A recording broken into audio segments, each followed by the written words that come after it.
Bismillahirrahmanirrahim. Assalamualaikum warahmatullahi wabarakatuh.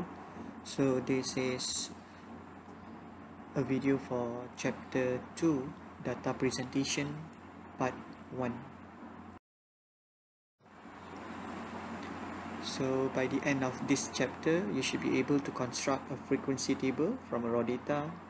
You should be able to draw a pie chart, bar chart, component bar chart, and other data presentation method. You should also be able to use information contained in various charts to make decision, and you should be able to organize and graph quantitative data such as stem and leaf plot, histogram or GIF, and etc., and use this graph to understand the problem and make decision. So data presentation is an essential step before further statistical analysis is carried out. Okay, so data presentation ni juga penting. Okay, selain daripada untuk meneruskan pada step-step yang lain, ia juga boleh memudahkan your audience untuk melihat apa yang awak ada. Okay, instead of you bagi mereka tengok raw data, adalah lebih baik dan lebih mudah untuk orang fahami apa yang you cuba buat ataupun you cuba sampaikan melalui graf, melalui table dan beberapa lagi cara lah.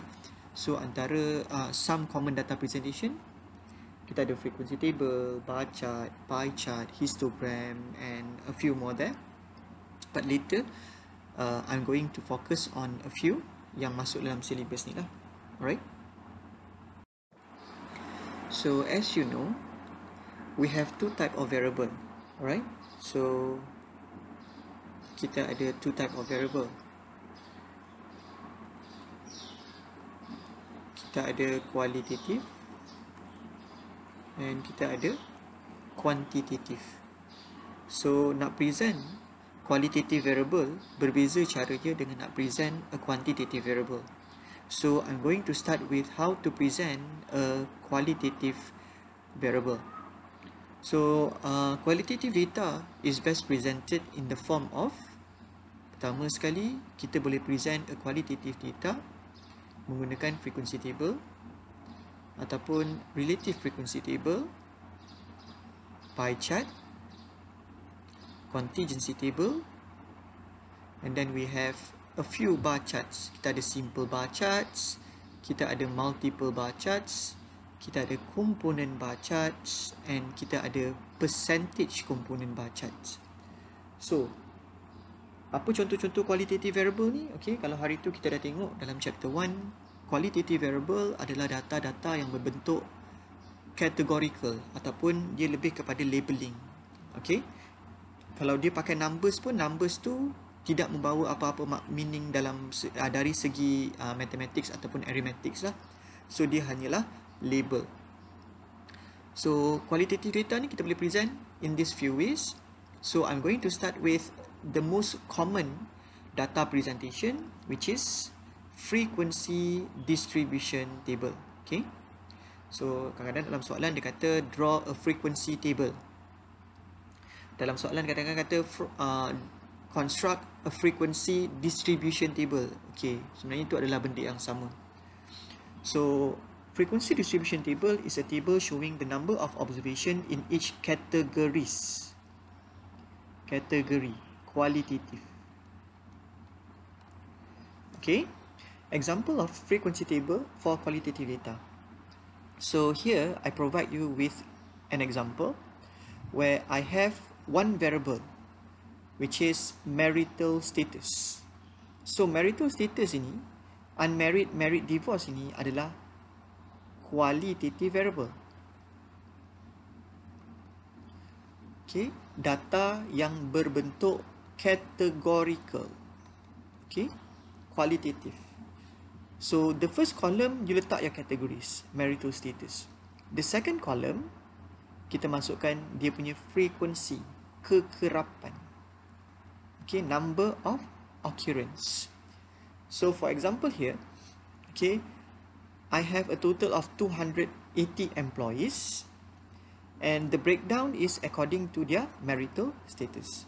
So in any frequency distribution table, please make sure that you have the first row for label. Okay. Lepas tu, this is the categories. And don't forget to add a row total. Okay.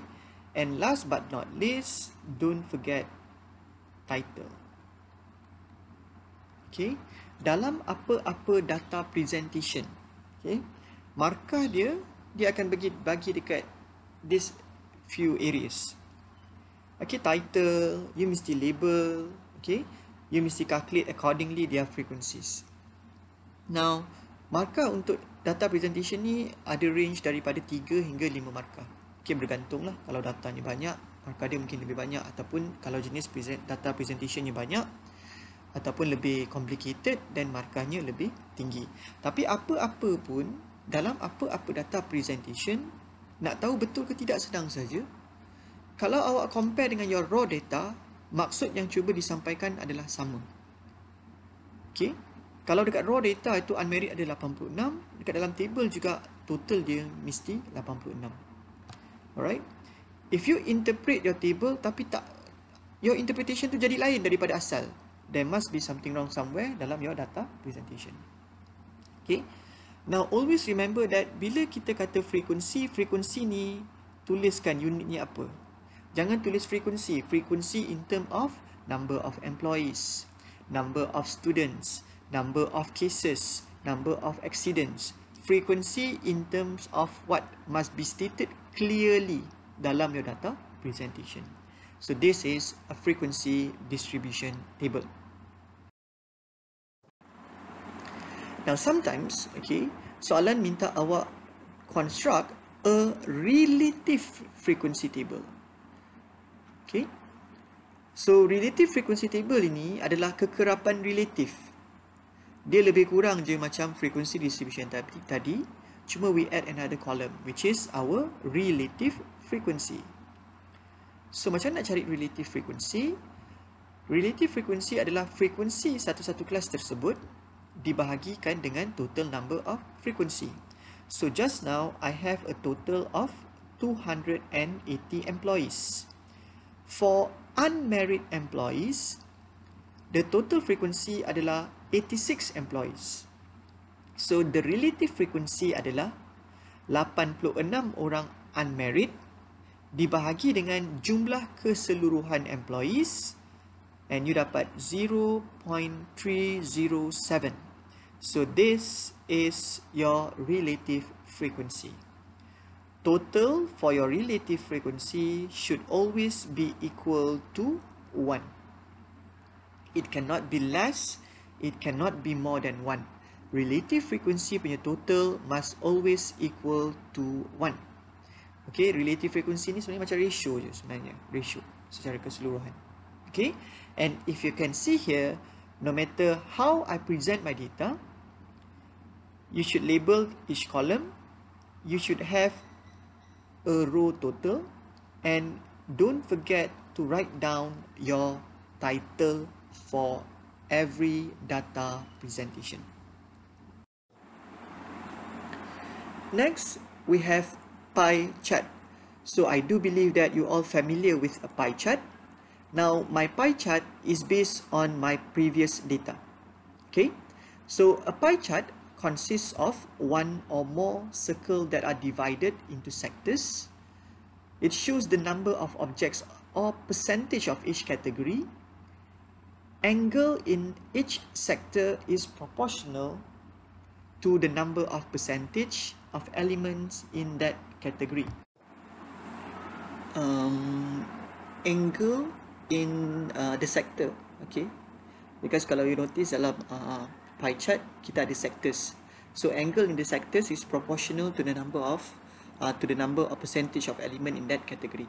So I give you an example, and this example is based on our previous data.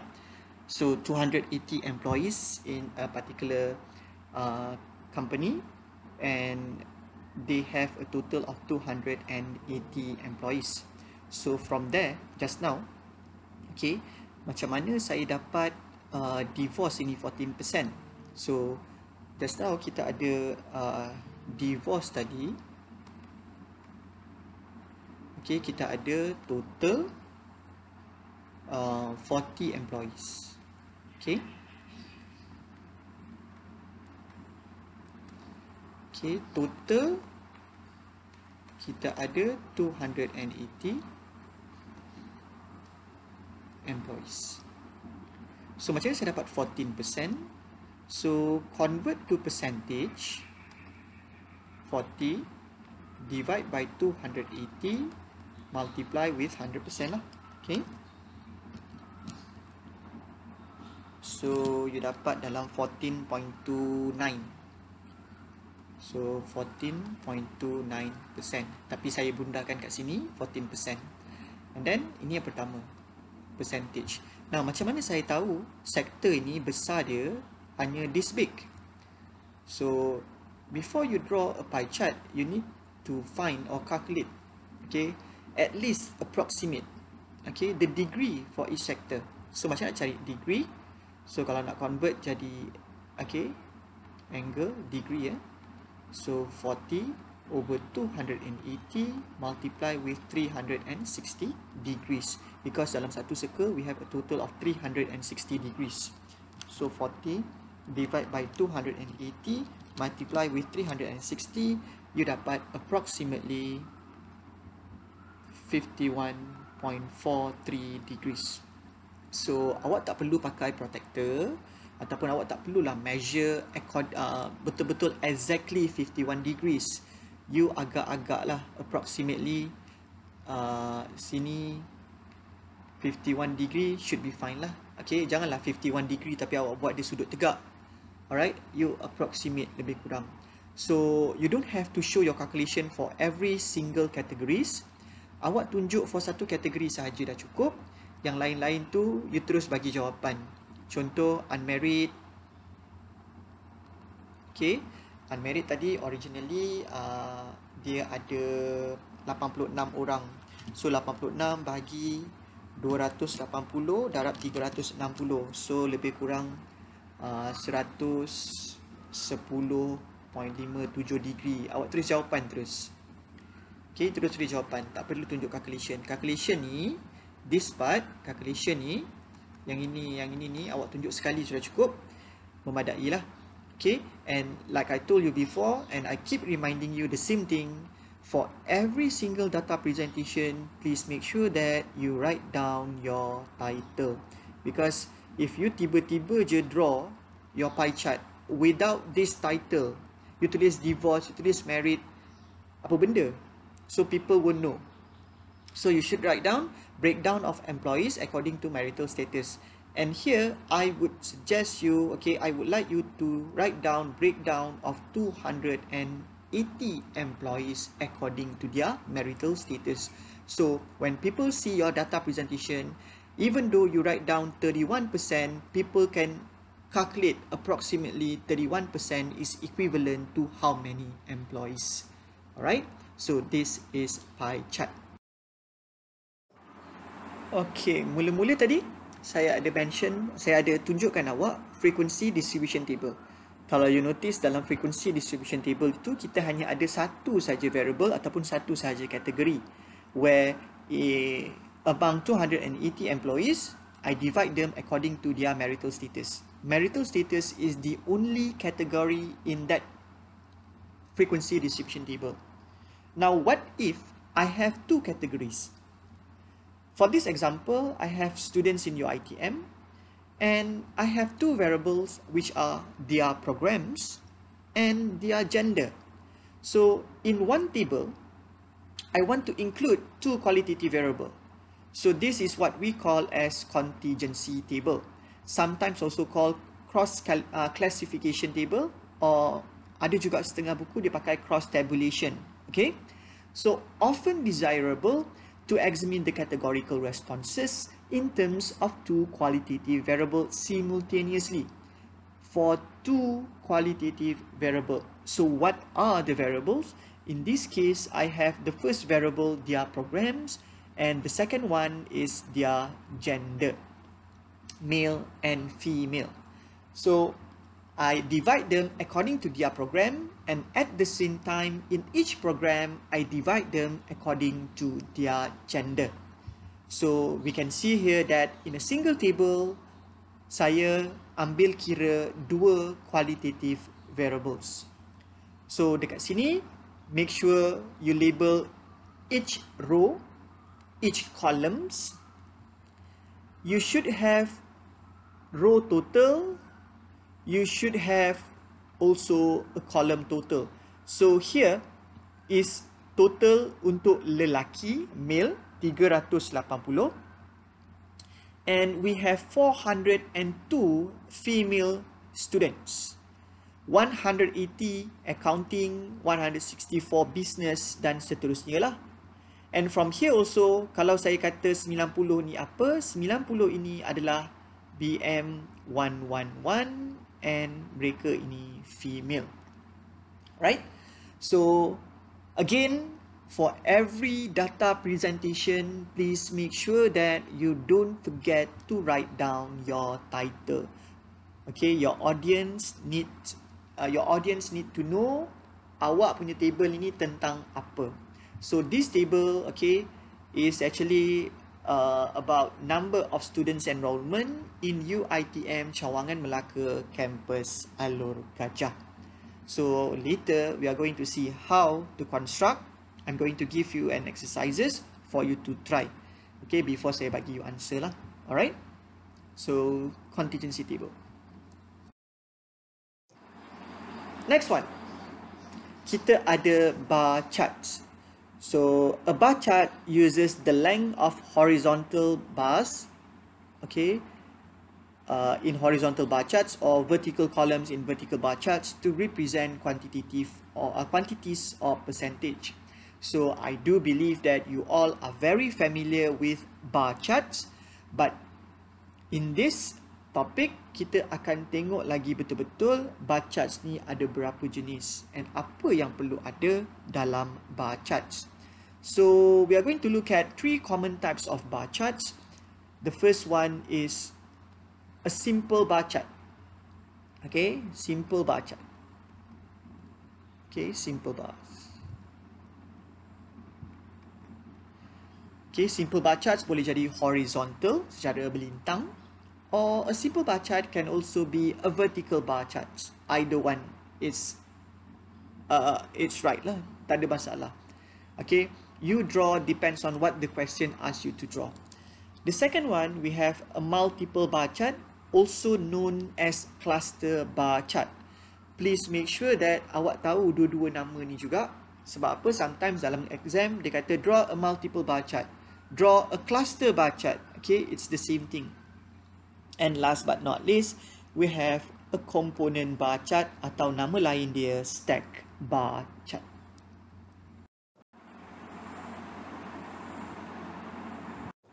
Okay, so untuk bar charts, I'm going to start with a simple bar chart, and this is a vertical bar chart. Maksud vertical bar chart ni, bar dia menegak macam ni, vertically. So dalam apa-apa bar charts, okay, saya tertinggal ni, okay. Okay, sorry ya. Buruknya, okay. You should have 2 axes. Okay, this one kita panggil dia as x-axis, and this one is your y-axis. Okay, so please label your axis. Label accordingly. So I'm using the previous data on student enrollment in UiTM Cawangan Melaka title. Mesti ada.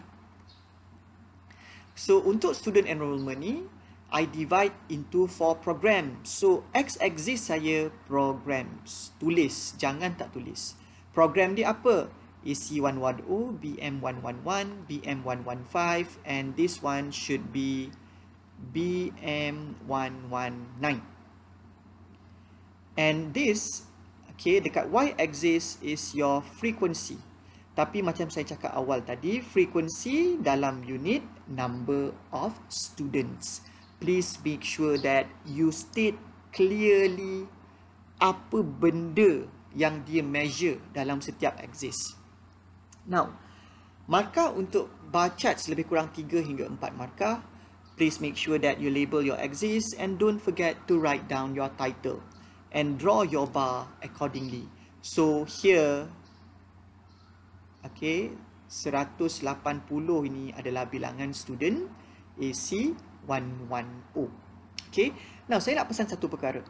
When the question asks you to draw any data presentation, tak kisahlah bar charts ke ataupun apa-apa yang kita akan belajar lepas ni, tolong bila guna graph paper itu, try to fully utilize the graph paper.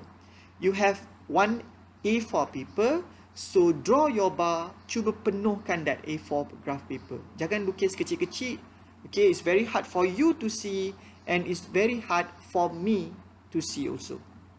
So, this is a vertical bar chart. And the same thing, okay, simple bar chart, cuma kali ni dia melintang. Okay, so benda yang sama macam tadi. Okay, cuba kali ni awak melintangkan dia. So, kalau tadi x-axis awak program, sekarang y-axis awak jadi program.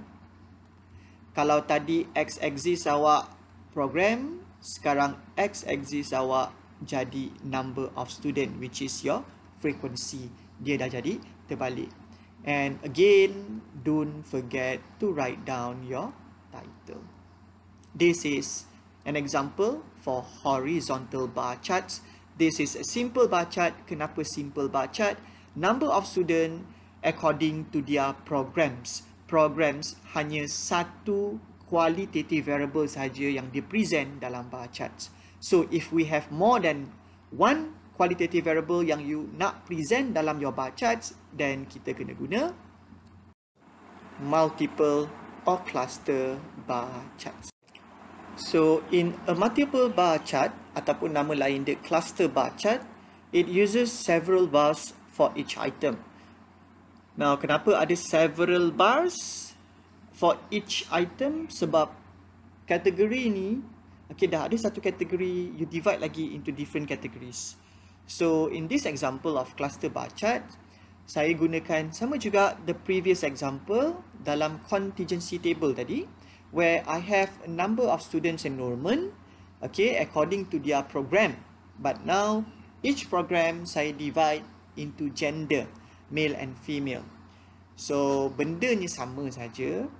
Okay, mesti ada dua axis. You should have your y-axis and you should have bawah ni your x-axis.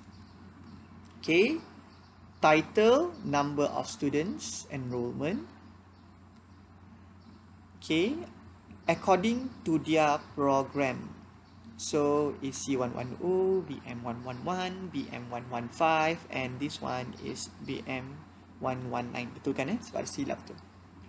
And here, number of students. Frequency in term of number of students.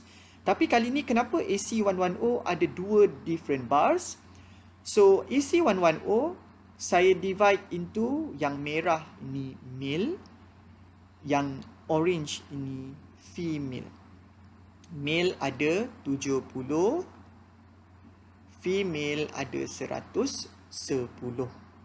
So, bila awak ada banyak kategori, ini mesti ada your legend ataupun key. Ada markah. Okay?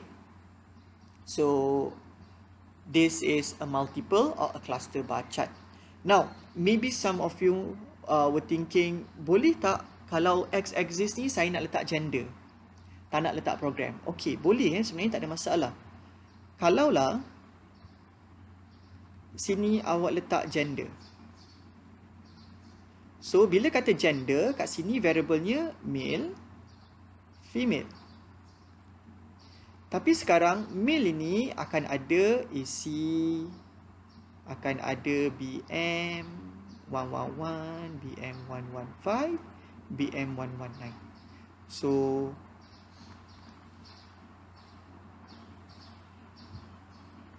awak letakkanlah key dia.